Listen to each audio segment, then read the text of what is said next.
Future Freight Festival in Chattanooga, Tennessee is the event of the fall. Subscribers to Check Call have a special discount code for F3 registration. This is going to be one of the best deals on F3 tickets. Use the code CheckCallF324 at checkout to take advantage of this offer. See you in Chattanooga.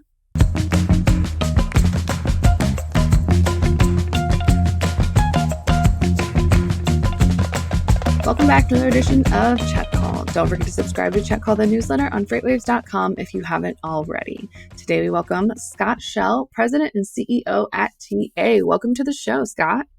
Thanks, Mary. Appreciate you having me.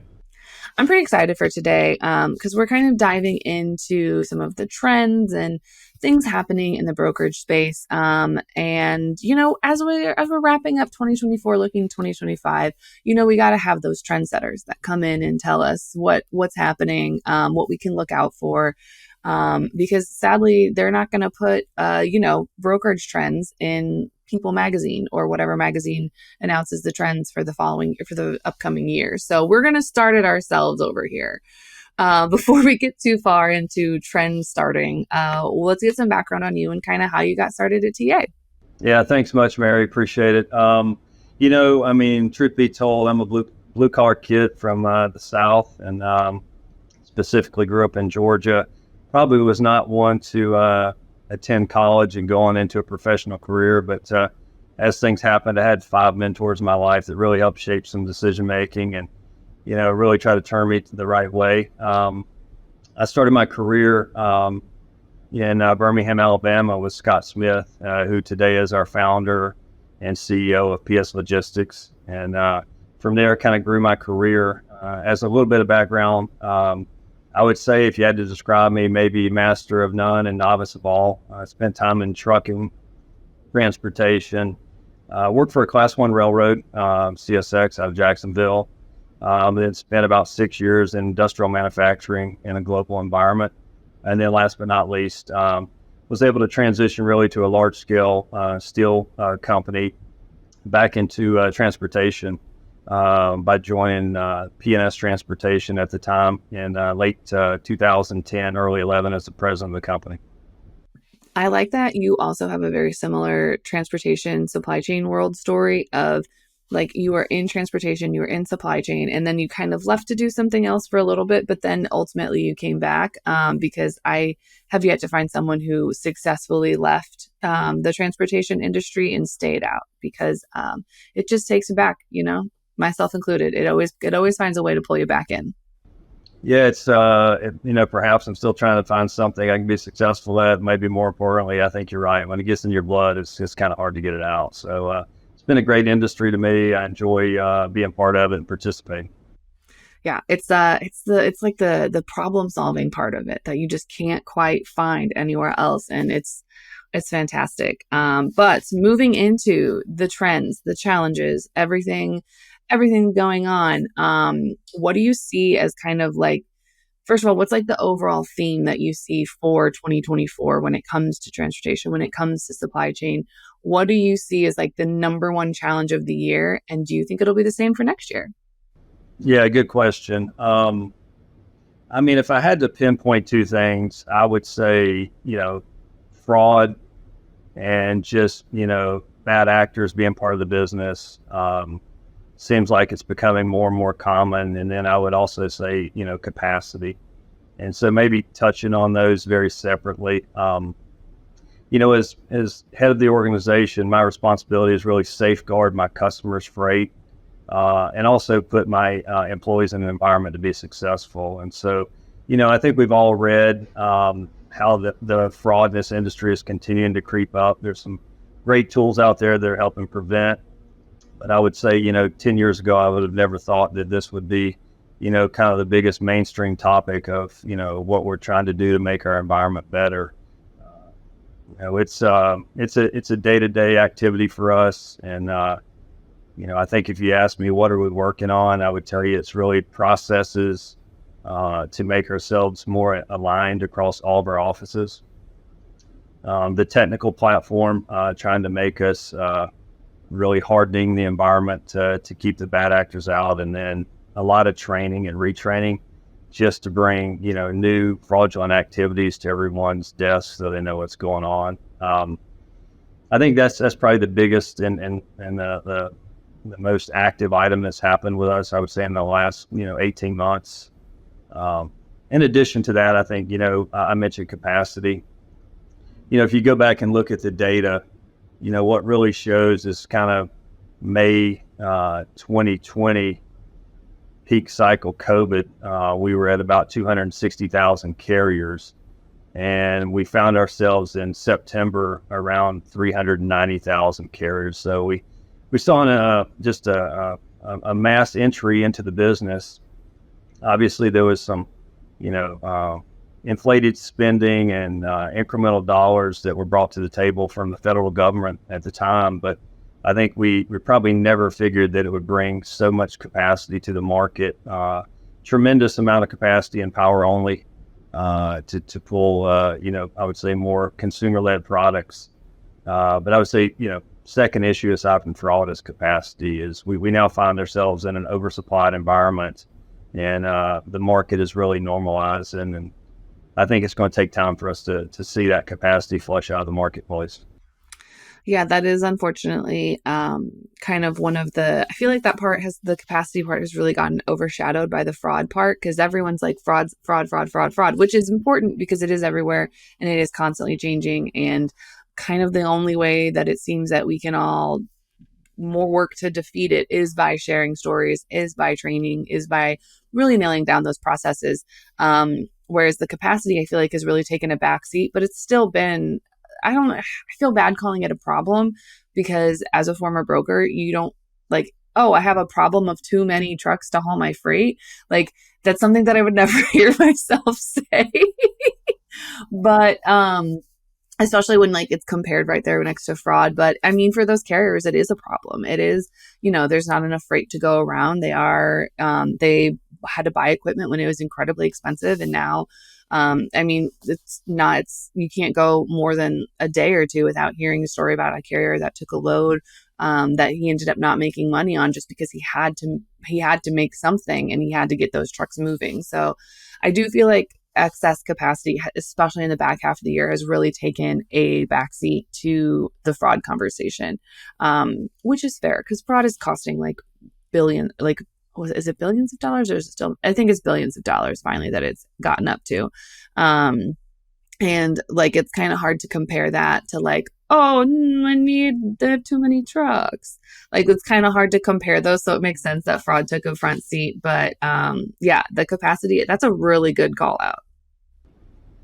Yeah, I mean, I think you see it right with the growth in business opportunity from COVID to 22.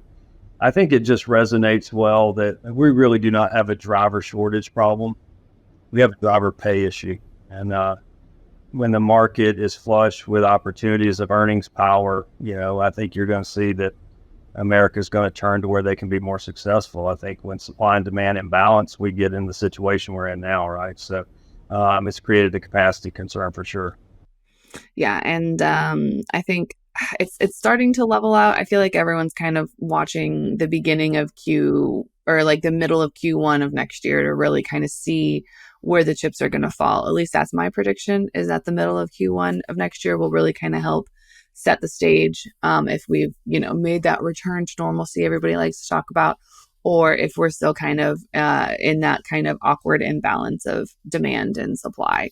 But jumping into the end of the year, beginning of next year, everyone's starting to plan for next year. Like, I'm sure everyone has had those delightful budget conversations. We're not here to break into budgets, because there's 500 things I would rather do than have a budget meeting. But a lot of people are starting to work on maybe planning their training for next year, or focusing on their own individual policies and making sure that they are up to speed on everything. So one of those things that I like to focus on is that broker-carrier relationship, because it's, as we all know, it's tenuous at best, because depending on the day, it's someone's fault that a load got done incorrectly, or they tried to deliver it to the wrong address, or everybody knows that the broker-carrier relationship is a delicate balance. So when it comes to maybe looking at 2025, different things they can do, Carrier of the Year awards or carrier retention programs, what are some steps that you can take to really improve those relationships with those carriers? Because I know we're talking about fraud a little bit, but that is ultimately one of the best ways to not necessarily fall victim to fraud, is that you're using those carriers that you've used. You're using those reliable, trusted carriers over and over again. So what are some of those steps that people should be taking? Yeah, I mean, I'll be glad to give you some thoughts on what we're doing. I don't know that it's magic. I mean, I found in this business that this is really, just day in, day out, grinding through customer expectations and delivering on value. But, if you look at the rest of the year, I do not see anything, mechanically that's going to change. I do know that we have a big day tomorrow, and I know that interest rates are always under the microscope given where they are. So I think we've got to watch the interest rate environment. I think the biggest challenge that we've created is kind of a peak to trough in this cycle that has been much closer together than we've seen in the past. So it's been a lot more volatile. So I think, to your point, we as leaders and we as organizations have got to take care of both sides of the coin. And that's the customer relationship, that's the carrier. And I think, from the customer perspective, operational excellence is job one. I think we've got to focus on market share. We've got to focus on serving the customer and getting back to, just blocking and tackling and solving problems. Value creation is the most important thing for the shipper at this point, and it needs to be done at the most economical point to win. If I look at the carrier side of the business, I look at our network, I look at what we can offer them, the opportunity to remain competitive, but most importantly, to be able to stay in this cycle versus, potentially facing failures, which we are seeing. I do think that we want to be able to offer them our broader network. I do think we want to try and continue to offer them speed to pay. And then, we do know that partnerships are important. That word's often misused, but I do think we've got to really dig into the data and make sure we know who are the carriers that are working closely with us and how can we help them, get through this cycle. I think everyone agrees, no matter what trade rag you read, this is not something that's going away tomorrow. I think, one of our board members is cited, lower, longer. And I think if we can be helpful in making sure that these carriers can stay in the game, there will be an adjustment to the marketplace and they will be needed. Yeah, I definitely think that it's one of those where those relationships have become so incredibly important. I mean, they were important in during the heat of the pandemic when some people were charging insane rates per mile on the spot market, and that's when you really leaned on those relationships to say, hey, what can we do so that way we're not paying out the nose. And then when it flipped, it's kind of that, well, what can you where can we meet where my shipper is still getting those cost savings, but you're still able to run at a profit. So I definitely think that those just very frank, open, and honest conversations really go a long way with building that relationship and building that trust, because nobody really wants to feel like they're getting screwed over at the end of the day, Yeah, that's right. And listen, I mean, the highs of highs and lows of lows challenge both sides of the table. And, from a carrier broker relationship, that's where we've got to make, I would say longer term decisions. Unfortunately, in some cases, balance sheets and limited financial strength may not allow others to do that. But I know that's what we've got to focus on over here. Yeah. One of the things that's coming out, I believe in a few weeks, is it the 18th or the 11th? I don't remember. In November, I don't remember the exact date. There's a new drug and alcohol clearinghouse rule coming out that if you have a prohibited status on your license, you are stripped of your CDL. You have to go through this return to work process. It's very lengthy.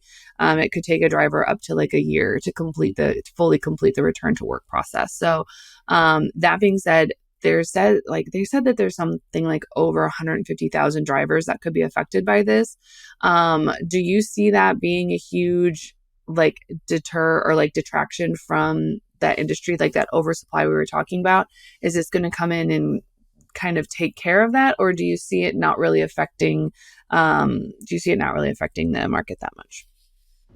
Yeah, I mean, I think great question. I would say first off, I believe this is the 27th of November. The clearinghouse goes into effect for full monitoring status, and I did a little bit of research with our asset business. We run about 5,000 trucks, so we're knee deep in driver safety and the clearinghouse. But I think if you look at the broader population of about 4 million drivers, I think there's an estimate of about 2% of those licenses that could fall to what they call, Class B status. So that would certainly prohibit some of those driver activities. I mean, obviously, a truck goes across the scale if you're not part of the clearinghouse or if you're not administering to the clearinghouse, and you get pulled, instantly you're going to go to a B status. The truck's going to be parked and you're going to be taken off the road until further advised. I think it could be a wake-up call for some. I do think the greater majority of our country tries to do the right thing. And if I look at it from a big picture, we deal with, carriers of all sizes. And so, if you're looking at a smaller fleet, a lot of those fleets are participatory through a consortium. And so, the consortium is part of the clearinghouse. But I think it really gets down to making sure that brokers, shippers, and the small carriers obviously know the requirements. And as importantly, I think the fleets, have got to know that, there's an administrative practice now that's going into place for accountability.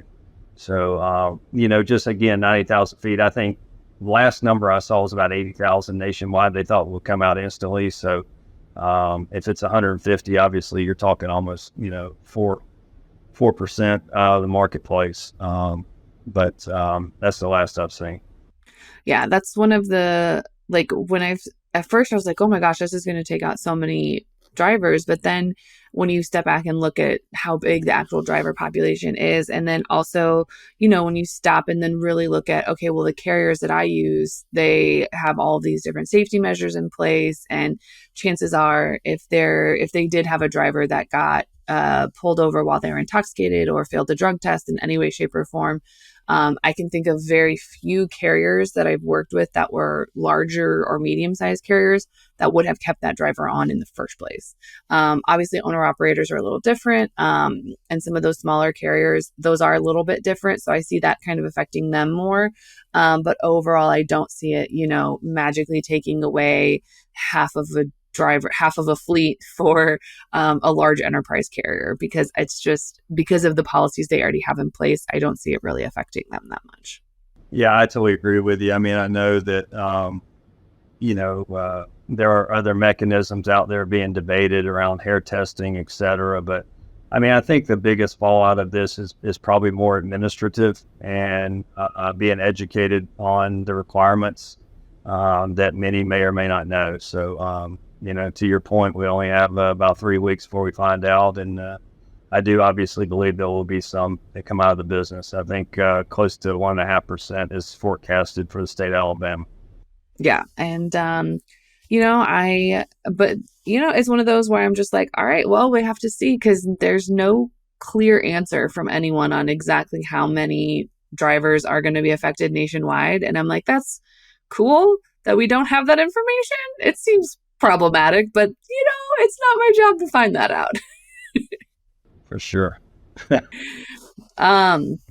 So when it comes to, there has been, earlier in this year, there was a 3PL study that came out that was basically saying shippers were starting to use their 3PL providers and their freight brokers as kind of like a tech enhancement in their supply chain, improved tracking, improved invoicing, other things like that. Basically, shippers were placing higher demands on their logistics providers.